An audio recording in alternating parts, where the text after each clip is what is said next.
Chapter 6. All is consciousness. Blessed are you when your mental comprehension has been enlarged by the removal of the trees of traditional wrong thinking. For only then will you know that all is consciousness, and consciousness is all. You will know that any secondary cause is a tyrant, and if you believe in an outside power, you are fighting a losing battle. Emerson once said, "Man surrounds himself with the true image of himself. As every spirit builds for itself a house beyond its house, a world beyond its world. What you are, that only can you see. Therefore build yourself a world as you would like it to be, a world beyond the world now visible to you. The world you desire exists and will unfold itself in great proportions when you, all spirit, surround yourself with the true image of yourself as you would like to be. Think of your world as a canvas with the pictures painted there by the arrangement of your mind. Your I-amness, consciousness, has already arranged as many patterns for your canvas as there are people walking the earth. Turn to yourself, and claiming that your desire exists, feel yourself move right into its center. Then paint your canvas of consciousness. Everything is there at your disposal. Its reality is up to you and the intensity of your desire. Always look to self, for your consciousness is the sole cause of the phenomena of your individual life. Perhaps you have imagined something which never came to pass and you feel that you failed. But I tell you, there is only one cause for failure, and that is absence of the feeling of naturalness. It takes time for an assumption to become a fact, and the desire is fulfilled proportionate to the degree of naturalness of the feeling of possession. If something doesn't feel natural to you, it is not your nature. To ask in my name is to ask in my nature or character. Therefore, when you ask, you must feel you already are that which you are seeking. Whatsoever you desire, when you pray, believe that you have received it and you will. It is important to feel yourself right into your wish fulfilled, for consciousness is the only reality, and everything you see is nothing more than an outpicturing of a state of consciousness. It is stupid to seek a thing before you establish its cause. An effect depends upon a state of consciousness, and you cannot find the effect without being its cause. And if you do not feel the naturalness of the desired state, you cannot externalize it, for consciousness is very observable. Ask yourself how long you have been conscious of being what you want to be. To what extent do you feel its reality now? Matthew tells us, "O you faithless and perverse generation, how long shall I be with you?" Do you have faith in what you are conscious of? I hope so, for without faith it is impossible to achieve anything. It is the substance of the thing hoped for, and the cause of all phenomena. The word perverse means to turn the wrong way, without aim, fixity, or one-pointedness of purpose. When the latest headline or news bulletin can turn you from your desire, you are perverse and fail. But if success is your goal, its mood must be worn until the feeling of being successful is so natural you cannot turn away from it. On the other hand, importunity means brazen impudence. If you will persist in your assumption, your brazen impudence will not allow you to accept the evidence of your senses when they deny your assumption, but will rearrange the substance called life into the pattern of your assumption. This world moves with the necessity of molding and manifesting the arrangement of the individual's mind. It is important to persist until fulfillment becomes your nature. Changes begin to occur at their moment of naturalness. Jacob told the Lord, "I will not let you go until you bless me." As Jacob, you may wrestle through the night with an idea, and all ideas come down from heaven to take flesh. If you will not take no for an answer but persist in the feeling of your wish fulfilled, you will be blessed with its externalization. Scripture tells of a man whose child was dead. Yet when he went to the man of God and asked that the child be made alive once more, it was done unto him. Your ideal, be it for success, health, romance, money, or fame, is your child, who is dead. But if you believe in its life and walk in the assumption that you are successful, healthy, or wealthy, if that is your desire, your child which sleepeth will rise from the dead state and be made alive in your world. The parable is told of a judge who, it is said, feared not God nor regarded man. Within you there is such a judge, who will give you anything you ask for, if you will be just as persistent as the widow in the story. Coming at the midnight hour, she persisted in her request until the judge granted her wishes, saying, "Because this widow bothers me, I will vindicate her, or she will wear me out by her continual coming." When the light of consciousness is not shining on your fulfilled desire, it is the midnight hour. But if you will fill your desire with your light of awareness and persist, then that which you are aware of, you will become. You are forever surrounding yourself with the true image of yourself and what you are, that only you can see, whether it be good, bad, or indifferent. Observe your reactions to life, and you are observing the being you want to separate yourself from. And as you begin to identify yourself with your chosen state, the separation takes place. But your assumption must be a maintained attitude. And if for a moment you lose the mood, recapture it. And if you lose it again, feel yourself back into the feeling until the mood becomes so natural, your thinking from that mood is normal. The great failure of most truth students is that they are perpetually constructing but deferring their occupancy. When entering your desired state, feel its presence surround you like an answered prayer, then become so one with the state that your thoughts flow from it. Persist in viewing your world from that state, and it will harden into fact. You, and you alone, determine the time for the state to externalize itself.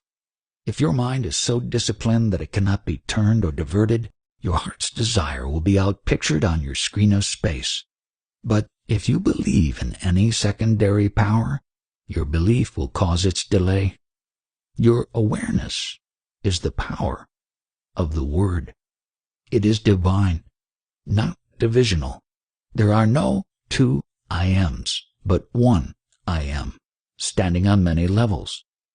Desire claiming fulfillment now wrestles with Jacob. But when the fight is over, desire, as Israel, is born. You may think your name is John Brown or Mary Smith, but your real name is I Am, and your dominant mood is your nature. Divorce a mood and assume a new nature. Persist in your new relationship, and you will bear its children as new phenomena appear to bear witness to your creative inner I Amness. Only if you lack importunity and constantly return to the mood you are attempting to divorce yourself from will failure occur. Desire is hidden identity. What you want, you already have. If you acknowledge as fact that you are already what you desire to be and will not be diverted but maintain your importunity by walking in the mood of fulfillment which now dominates you, no power on earth can keep you from expressing it. But you must feel yourself right into the situation of the answered prayer, for only by believing that you already have it will it appear. Anyone who prays successfully is himself the springboard of action and the one who grants the prayer. There is no other being to grant it.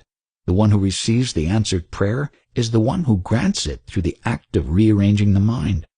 Learn to rearrange your mind, and if you find yourself walking in the field of unanswered prayers, turn around and walk in the field mood of fulfillment. And remember, faith is the substance of things hoped for, the evidence of things not seen. The only reality and the only substance is consciousness, from which all prayer has its beginning and its end. The entire book of Hebrews is devoted to faith. Faith is enduring as seeing him who is invisible, and faith is the substance of things hoped for. Unto us was this good news preached, as well as unto them. but it did not profit them because it was not mixed with faith. Good news is desire fulfilled. If desire is not mixed with faith, it is of no avail, for faith is the awareness of the reality of the desire's fulfillment. You see, creation is finished, and we only become aware of increasing portions of it. The absence of faith would be to deny the reality of the state assumed. If you limit yourself to your physical senses which contradict everything you desire, then faith will be unknown to you. But faith will make real that which is invisible. The being you would like to be, though invisible, will unveil itself and become visible for all to see when you walk in the faith of its reality. Chapter 7. Righteousness. If you have an objective and fail to achieve it, you have sinned, for you have fallen short of your desire. But if you have no desire, you are incapable of sinning. The righteous man, however, being conscious of already having fulfilled his objective, cannot sin.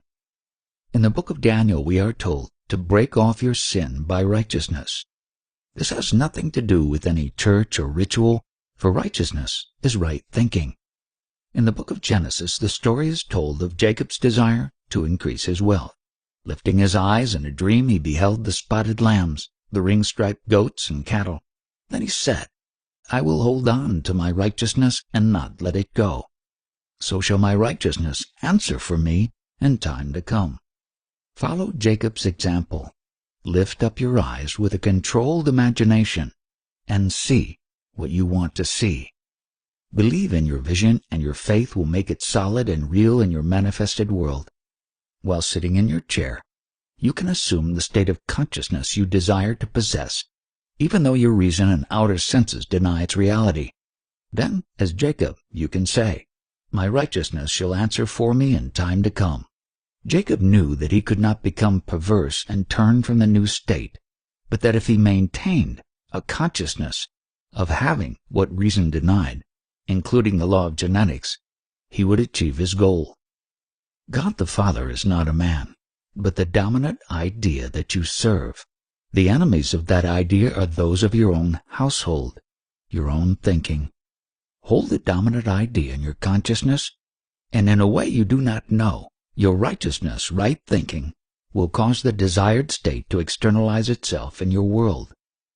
A Pharisee is one who conforms to all man-made laws, one who strictly observes the Levitical law of outer purification.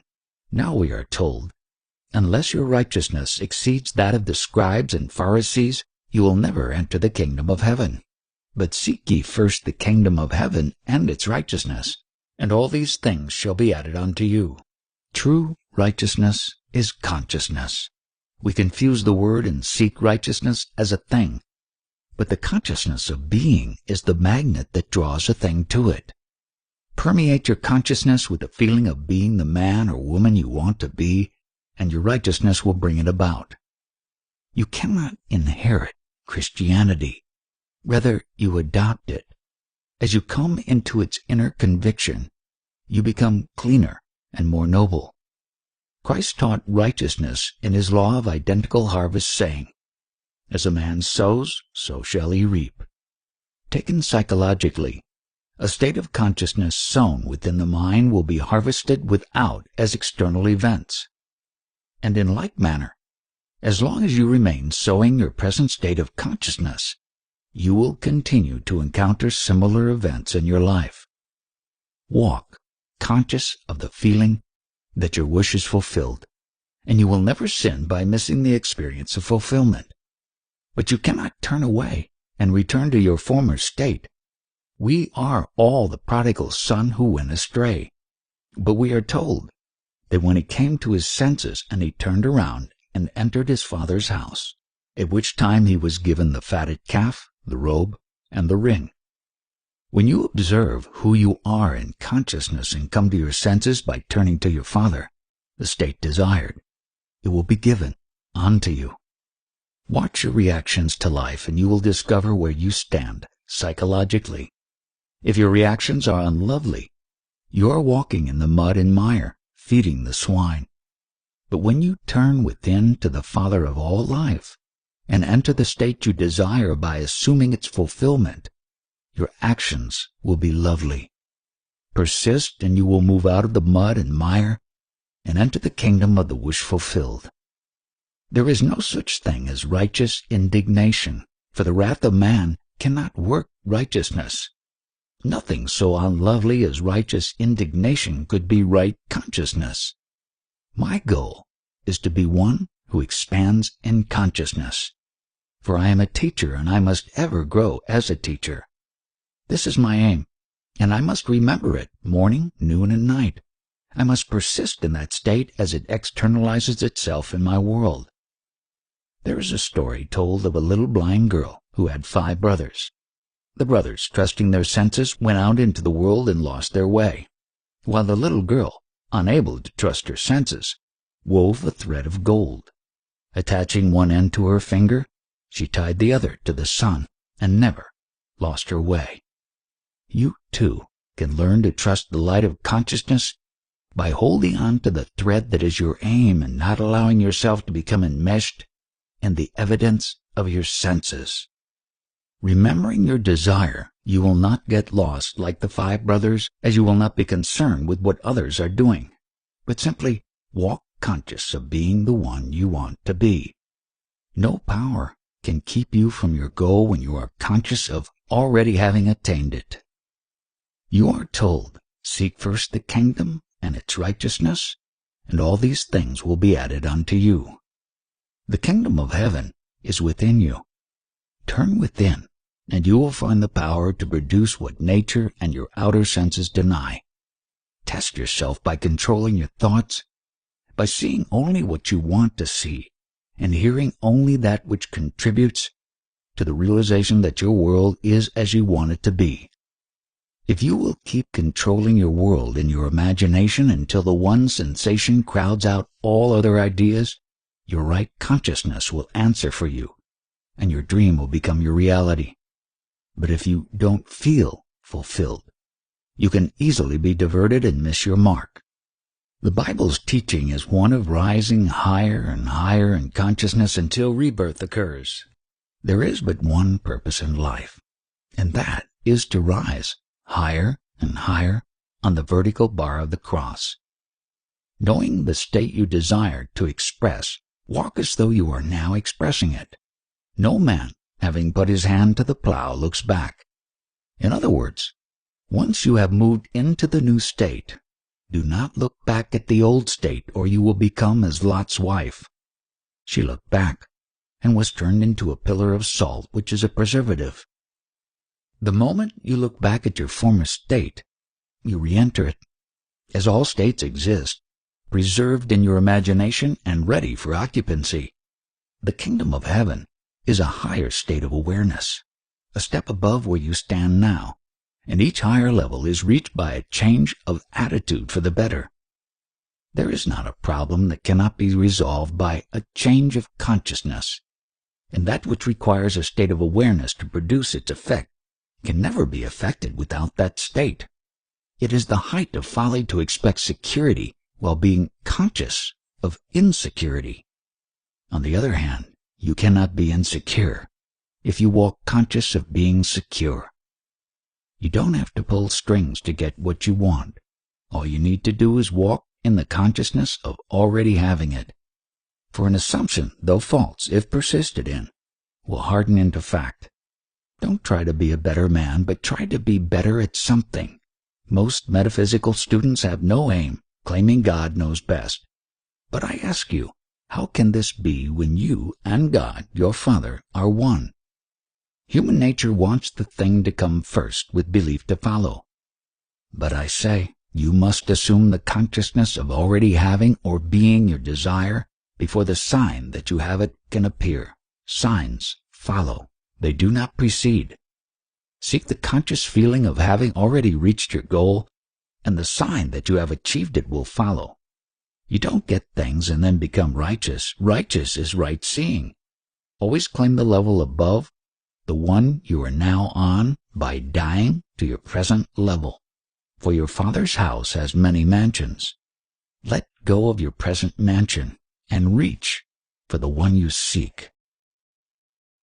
Chapter 8. The Perfect Will of God. Understood psychologically, humanity is an infinite series of levels of awareness, and the individual is what he is according to where he is in the series. In the book of Romans, Paul urges us to be not conformed to this world, but be transformed by the renewing of your mind, that you may prove what is good and acceptable, the perfect will of God. In other words, do not look at the external world and call it reality, but break its spell by transforming your thinking. But you can't change your thinking until you change your ideas, for it is from ideas that you think. Remember, your level of awareness attracts life and is the sole cause of the phenomena you observe.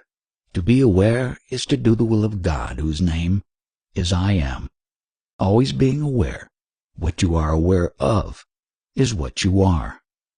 I am aware of that which I am. Think of an infinite scale of values as I am, with your desired state just above where you now stand. God speaks to you through the language of desire. When you wish to ascend, it is because God is speaking, calling upon you to surrender yourself to the feeling of already being what you want to be. Let go of fear, limitation, and doubt, and subject yourself to the will of God. A mere assumption will lift you up to the level upon which your ideal is identified, and you will begin to see your world differently. This is where self-observation comes in. You do not observe the outer world, but your reactions to it. When another displeases or offends you, look within to the I who heard with displeasure and is expressing it. It is difficult to believe, I know, but you alone are the cause of your displeasure. A lady I know thought her employer was a monster and impossible to please. She had formed an opinion of him, and that invisible and inaudible opinion spoke to her all day long, causing her boss to do what he did and say the words to cause her displeasure. Being a gracious lady and willing to change her feeling of I, she heard her boss praise her, and she thanked him for his praise. The moment she found herself returning to the old role of criticizing him, she stopped the thought and put on the new record of praise, thanks, and congratulations. Within 24 hours, the new record externalized itself, and when she resigned a year later, her boss begged her to stay and told her that if she ever wanted to return, the door was always open. Your inward conversations are the breeding ground of all your future action. Morning, noon, and night, you are carrying on internal arguments. When you catch yourself, break the habit by consciously creating new thoughts, thereby making a new record to externalize itself in your future. God's will is I am. His will is always being done, for it is the power which resurrects and makes alive. There is no transforming power in time, only transformation of the moment. If you are having difficulty with another, look into yourself, for it is the I, called you, who is speaking to you as a thought. Listen carefully to what you are saying to yourself, and you will discover where the difficulty lies. Let me now define self, or soul. It is that which you believe, feel, think, and consent to. You may consent to the belief that you have been mistreated, that you are dumb, or they and their cruelty are causing your displeasure. If you do, your consent forms your level of being and attracts your life, be it good or bad, or indifferent. Your soul cannot be changed by joining churches, synagogues, or groups. You must turn to self, the inner I you know so well, as it is he who attracts those who mistreat you and determines every little detail of your outer experience. If you have a secret affection for your conflicts, you cannot be helped. But when you consent to be otherwise, then you can change. Subject yourself to the will of God by first knowing your ideal, then yielding to it by doing in your imagination what you would do physically if your desire were realized. Once this is clearly defined, repeat the act over and over and over again until you feel affected by it and its fulfillment possesses your mind. When the idea is so firmly entrenched and your thoughts flow freely from it, watch, for you will have a change in your external world. Become pure and hard by purging your mind from the belief in powers outside of yourself. Then, believing that consciousness is the only reality, weave yourself into a new state of awareness. For your world is your house, your state of consciousness externalized. Clean house by observing your thoughts. When you first begin to do this, you will discover most of your thoughts are unlovely. But as you learn to passively think of people who you dislike, your thoughts will lose their unloveliness, and with a mind filled with joy and thanksgiving, you will ascend Jacob's ladder of self into the kingdom of love. When you have carefully defined your desire, completely and utterly yield to it. Then, try to remain faithful to the new idea you have entered. In the beginning you may not succeed, but don't condemn yourself. Simply return as many times as necessary until the feeling becomes so strong your thoughts habitually flow from the new state. This teaching is not for the weak. It is not for those who seek escape from life or want to point their finger of blame at another. To find the Christ in you is your hope of glory. You must be willing to test yourself. I tell you, He is your I, who calls all men and manifestations to you. Life is easier when you can blame another, but I urge you to pray, not for an easy life, but to become a stronger man. The one who is bearing witness to your thoughts is the cause of your misfortune, not the other fellow. Be transformed by the renewing of your mind, and you will prove the good and acceptable word of God. Would it be acceptable to you to be lifted on high? That is the will of God, which will not turn back until He has executed and accomplished the intents of your mind. You are doing God's will when you identify yourself with your desire. And if you believe your claim, you are righteous, and your world will outpicture your righteousness. But if you do not believe, you will miss your mark and die in your sins. The only escape from the life you now lead is by a radical psychological transformation of self. This is done by defining your I with your desire, then changing your thoughts until their effect possesses your mind and your I resides comfortably in the new state. Remember, your level of being attracts life, and unless the level changes, your history remains the same. Let your present level die by subjecting your entire being to a level beyond it. Try it. It really is not difficult to do. Remove the hold that past wrong emotional reactions have upon you by reviewing the experiences and changing them. This is done by rewriting the experience in your mind and saying what you should have said and doing what you should have done at the time. Let this corrected picture slip back into the subconscious as you resolve not to make the same mistake again. By repetition of this technique, you will rid yourself of all feelings of hate, resentment, and other emotional disturbances which cling to your memory. And to the degree that you release yourself from these destructive feelings, you will free yourself from their power to attract ill health and wrong results for you. Relaxation of the body plus passivity of the mind and fixation of attention on the objective desire equals fulfillment of the objective. Anxiety has no creative power. In this school of educative darkness, consciousness, whose origin is in eternity, provides the power for your experiences in time. So test yourself, for in this teaching there is no room for failure. Chapter 9. Be ye doers of the word. In the book of Hebrews, Paul tells us to rest in the Lord. Why? Because the man who rests in the Lord is transformed into the image in which he rests. If my aim is to be a good teacher, and I rest in that feeling, I will be transformed into that image. Unfortunately, Most of the states in which men rest are negative. Feeling insecure, you will rest in the conviction that the world owes you a living. Feeling hurt, it is easy to rest in that grievance until your mood becomes natural.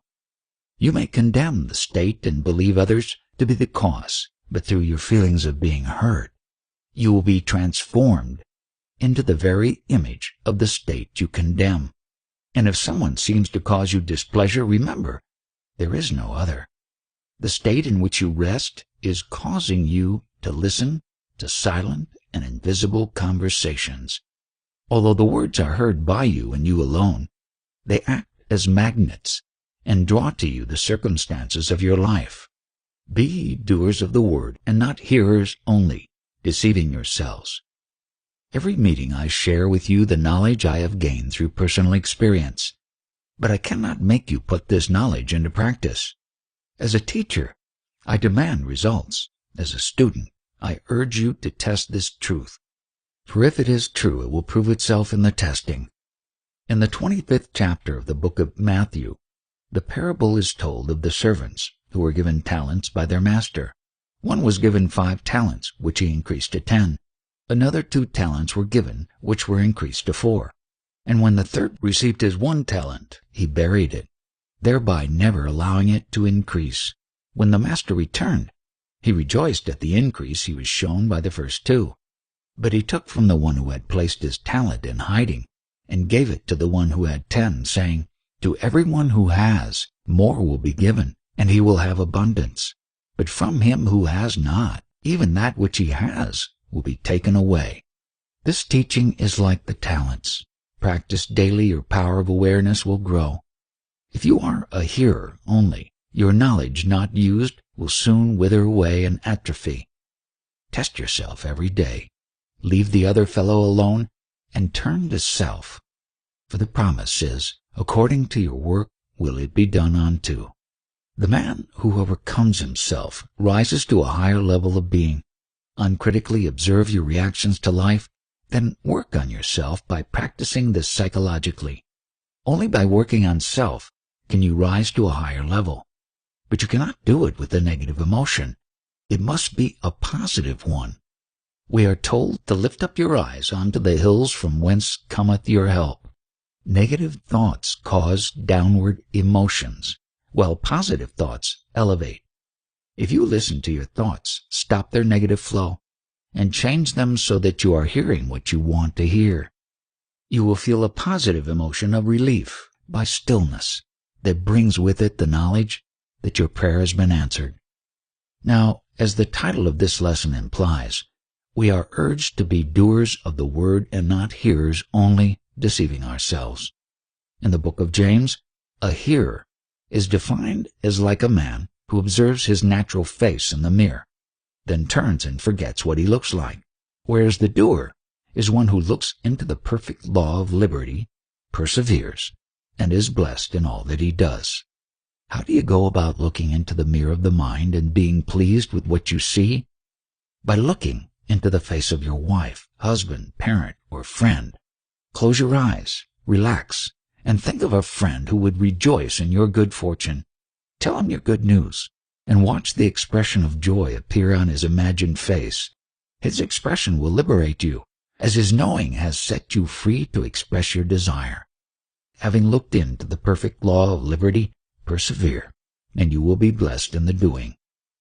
In the book of Matthew, the law is stated thus: Whatever you wish that men would do to you, do so to them, for this is the law of the prophets. Here we discover that the Bible is speaking of a man's psychology and not his physical form. The Bible records what you do within yourself, telling you that the conversations carried on internally are the breeding grounds of your future actions. Forever carrying on mental conversations with imaginary beings, become aware of your thoughts. Be selective and make your inner conversations positive, for the mechanical imagination is asleep and negative, while the awakened imagination is positive and noble. Tonight, single out someone you love and rearrange your opinion of him. Carry on mental conversations with him based upon this new premise, and you are a doer of the word. If you don't, You are a hearer only, deceiving yourself. This teaching is to awaken you to the active, dynamic being that you really are. Asleep, your thoughts are negative and passive, and cannot change until you uncritically observe your reactions to life. If you are honest with yourself, you will find an internal being you are not proud of, a monster that needs taming.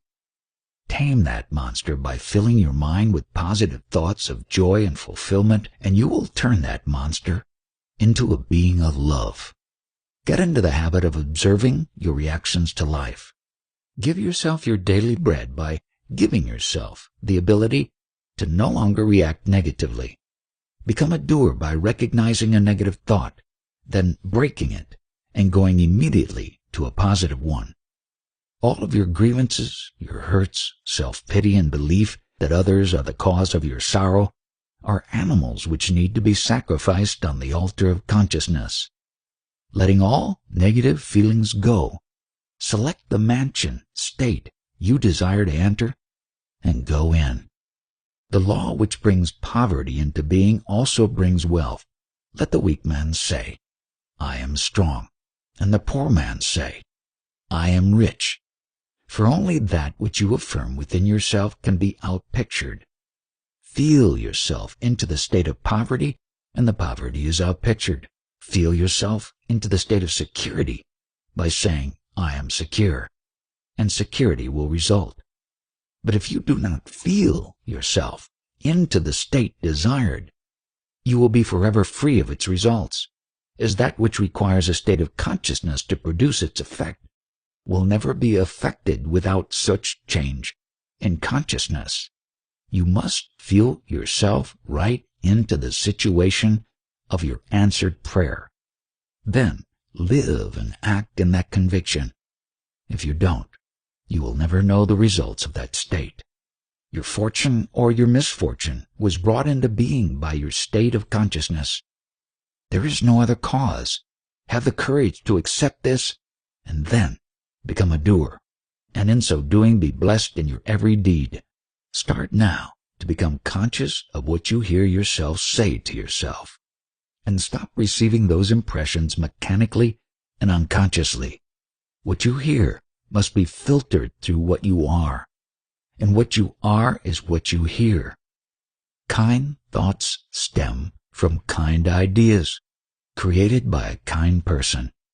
Therefore, be kind to one another, tender-hearted, forgiving each other. Now, an assumption is called the crown of the mysteries, and every assumption is made by you alone. The world you see depends not so much on what is there, as on the assumption you make when you look at it. The talent entrusted to you is your power of conscious assumption. Don't bury it. Asleep to this knowledge, your reactions to the day are mechanical, negating everything you see and hear. Awake, become conscious of what you are doing and saying to yourself, and rise in consciousness by controlling your thoughts and making them positive, kind, loving, and fulfilling ones. Chapter 10. The Pearl of Great Price. When you possess the mind of Christ, you are in possession of the pearl of great price. That pearl is imminent. It is nearer than near, and sooner than now. For the pearl of great price is your own wonderful human imagination. You have always possessed this mind, but like every possession, unless you know it is yours and are willing to use it, it is non-existent to you. Believe me, everything in your world was first conceived in your imagination. The house you live in, the car you drive, the clothes you wear, as well as your friends, your loved ones, your enemies, and the strangers on the street, were imagined before externalized.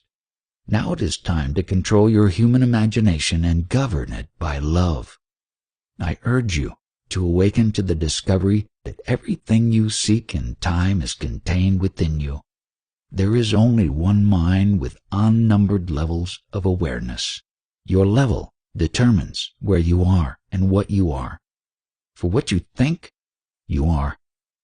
This mind is not something detached from you, but your own lovely imagination, the body of the Father and the only redemptive power in the universe. It can save you from your present state or bind you to it. Christ is defined in Scripture as the power of God and the wisdom of you as your hope of glory. All things are made by this power. Without it is not anything made that is made.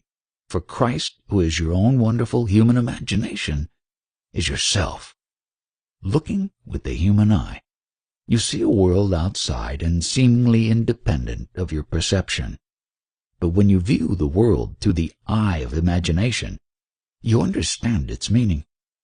Turn within and test yourself, and you will discover that you are your own Savior. Then you will begin to assert the supremacy of your human imagination. You will cease to bow before the dictates of the world without, and start to put your dreams into effect. The tamed man is one who is self-disciplined. Tame yourself by observing yourself. Are you wasting your strength in negative emotions? If so, then discipline yourself out of the muck and mire you have been living in, and rise with your disciples into the state of joy in the body of love. Do this, and you will have found the pearl of great price. In this world you appear to be a man or a woman of flesh and blood. Your father and mother, sisters and brothers are known. But I tell you, you are far greater than the greatest man on earth, for you are Jesus Christ. Imaginative love is sleeping in your body of flesh. Awaken the love that you are by claiming that your mind is Christ. Claim your pearl of great price, for it is the key that will unlock the treasure house of heaven. With your mind as Christ, you will discover that you are no longer capable of thinking unlovely, negative thoughts and will have no desire to retaliate. The Bible is your biography, for you are Jesus, the great Jehovah of the Old Testament who finds fulfillment in the New. Using the mind of man, you are asleep. It is time to awaken, to cast off the mind of man, who says, I can, I was, or I will be, and assert your divine inheritance, which is the mind of God who says, I am. Nothing is impossible to God, and nothing is impossible to you when you claim to be the mind of God. This world is like a machine where its actions and reactions are automatic. Separate yourself from this machine-like mind, and use your wonderful human imagination to rise to higher and higher levels of your own being. If you do not like the events of your life, change them by controlling your imagination. When you know what you want, ask yourself where you would sleep if you had it. What would your world look like? Would a friend be happy for you? With the answers to your questions filling your mind, fall asleep in your desired place. View the world from that vantage point and hear your friend rejoice now that your desire is a physical fact. Then believe in Christ, the power to put all things under your subjection, and it will be done unto you. Remember, there is no such thing as a powerful fate to which you must bow, nor do you have to accept life on the basis of the world without. Turn to self, claim your pearl of great price, and remember, what seems to be is to those to whom it seems to be, and is productive of the most dreadful consequences to those to whom it seems to be, even of torments, despair, and eternal death. For William Blake in his poem Jerusalem makes this promise, but divine mercy steps beyond and redeems man in the body of Jesus.